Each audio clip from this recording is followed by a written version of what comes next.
اور جب یہ ساری چیزیں ہوتی ہیں تو جناب اب پاکستان تحریک انصاف جو ہے وہ کھل کر سامنے آ جاتی ہے. وہ اس تعیناتی کو روکنے کے لیے آخری حد تک، ہر حد تک جاتی ہے. اس حد تک جاتی ہے کہ وہ دھرنے دیتی ہے، وہ جلد سے جلوس نکلتی ہے، وہ پتہ نہیں کہاں سے کہاں تک چلی جاتی ہے. اور پھر عمران خان صاحب جو ہیں پچھلے پاسے سے پچھلا بوا کھول کر بار بار جنرل باجوہ کو کہتے ہیں کہ ہم آپ کو ایکسٹینشن دینے کے لیے تیار ہے، خدا را آپ نہ جائیں کیونکہ آپ کے جانے کے بعد ہم یتیم ہو جائیں گے. لیکن جنرل باجوہ صاحب کہہ چکے ہیں کہ جناب تسی ساڈے واسطے مر گئے اور ہم تواڈے واسطے مر گئے. تو وہ ان کی بات نہیں بنتی. پھر جو ہے وہ اکثر جگہوں پہ عمران خان صاحب نے یہ پرویز خٹک کے ذریعے بھی پیغام بھجوایا گیا لیکن جنرل باجوہ نہیں مانے. پھر ایک پروگرام میں کامران خان کے ساتھ بیٹھ کر انہوں نے کہا کہ ابھی الیکشن سے پہلے تعیناتی نہیں ہونی چاہیے، پھر جو نئی حکومت آئے گی وہ تعیناتی کرے، ابھی چیف آف آرمی اسٹاف کو رہنے دے گا کیونکہ یہ جو حکومت ہے پی ڈی ایم کی حکومت، اس کے پاس کوئی اختیار نہیں ہے کہ یہ تعیناتی کریں چیف آف آرمی اسٹاف کی. لیکن ان تمام مشکلات کے باوجود فیلڈ مارشل سید حافظ عاصم منیر صاحب جو ہیں وہ چیف آف آرمی اسٹاف بن گئے تھے. تو اب یہ ساری کہانی ہے اور اس کے بعد پھر جو ہوا وہ آپ کے سامنے ہے. بشرا بی بھی مطلب چکی پیس رہی ہیں اور خان صاحب بھی چکی پیس رہے ہیں اپنے کرتوتوں کی وجہ سے. یہ کوئی سیاسی کیس نہیں ہے اکثر میں کہتا ہوں. اور پھر یہ کرتے کرتے کرتے ایک بڑا پرابلم ہوتا ہے پاکستان میں، شاید امریکہ، لیکن اس وقت امریکہ سے جو فیلڈ مارشل صاحب کے تعلقات ہیں وہ بھی آپ کے سامنے ہیں، تو اس لیے ان کو کوئی مشکلات پیش نہیں ہے.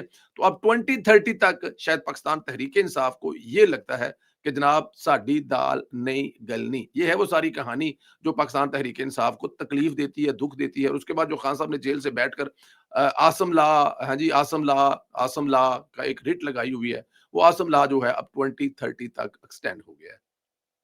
87 ترمیم منظور ہونے کے بعد لگتا ایسے ہے کہ پاکستان پیپلز پارٹی کا بھی کشمیر میں دا لگ جائے گا. وزیر اعظم آزاد کشمیر چودھری نوال الحق کے خلاف تحریک عدم اعتماد کے لیے پیپلز پارٹی پھر متحرک ہو گئی ہے. فوری طور پر تحریک عدم اعتماد جمع کرانے کا فیصلہ کیا ہے. پیپلز پارٹی کی اعلیٰ قیادت نے اراکین اسمبلی کی فوری مظفری باد پہنچنے کی ہدایت کی ہے. تحریک عدم اعتماد کی قرارداد پر اراکین کے دستخط کروا لیے گئے ہیں اور تحریک عدم اعتماد پر نئے قائد ایوان کا نام آخری وقت میں لکھا جائے گا.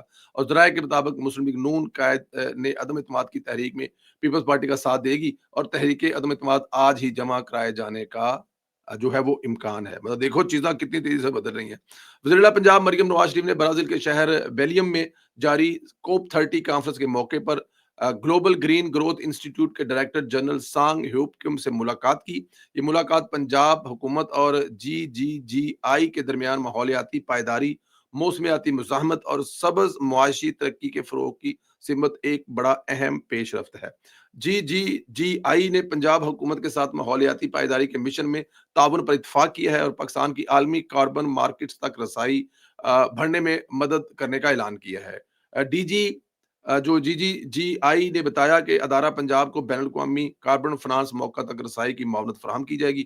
صوبائی سطح پر کاربن کریڈٹ پروگرام تشکیل دینے میں رہنمائی کرے گی. وزیر اعلیٰ پنجاب مریم نواز شریف نے جی آئی کے معاونت پر شکریہ ادا کیا اور کہا کہ ادارے کی مہارت پنجاب کے ماحولیاتی ویژن کے لیے اہم ہے. انہوں نے کہا کہ پنجاب کو پائیدار اور ماحول دوست ترقی کا ماڈل بنانا ہماری اولین ترجیح ہے. وزیر اعلیٰ پنجاب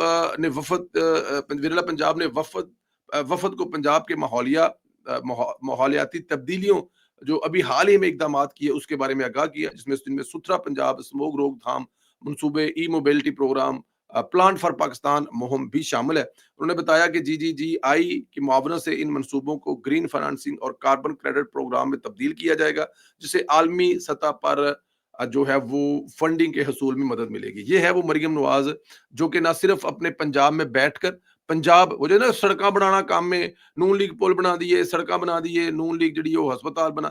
سر نون لیگ ہر وہ کام کرتی ہے جس کام کی اس ملک کو ضرورت ہے، جس کام سے یہ ملک چلے گا، جس سے عام انسان سکھ کا سانس لے گا.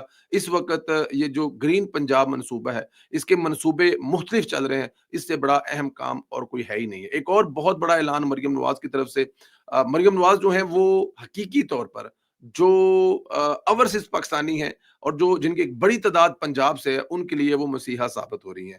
36 اضلاع میں سمندر پار پاکستانیوں کے لیے خصوصی ٹریک عدالتیں قائم کر دی گئی ہیں، نئے ایکٹ کے تحت اپیلیں آن لائن دائر کی جا سکیں گی، مقدمات 6 ماہ میں نپٹائے جائیں گے۔ دیکھیں یہ پنجاب میں ہمارا جو ملک امجد صاحب ہیں ان کی نگرانی میں جو ادارہ کام کر رہا ہے، جو اوورسیز پاکستانیوں کے لیے صبح شام کر رہا ہے، بہت سارے لوگوں کو جو ہے وہ جب ان کا واہ نہیں پڑتا تو ظاہر ہے ان کو پتہ بھی نہیں وہاں پہ ہو کیا رہا ہے، لیکن جن کا واہ پڑتا ہے وہ دیکھ سکتے ہیں کہ پنجاب میں اوورسیز پاکستانیوں کی کیسے سنی جا رہی ہے۔ لاہور ایئرپورٹ سے اترتے سیدھے وہاں پر ایک کمال کا آفس الفلا بلڈنگ کے نیچے آپ جا سکتے ہیں، ایک ون ونڈو آپ کا پاسپورٹ، آپ کا آئی ڈی کارڈ، آپ کی قبضے کی جگہ کے خلاف درخواست، آپ کے جتنے پرابلم ہیں وہیں پر سنے جائیں گے اور وہیں پر حل کرنے کے اقدامات کیے جائیں گے۔ یہ جو اوورسیز کے لیے عدالتوں کا ایک اقدام تھا میرے خیال میں، خاص طور پہ قبضہ گروپ کے خلاف، یہ ایک بالکل سمجھے قبضہ گروپ جو ہے نا وہ تو سمجھے اپنی موت آپ مار گیا۔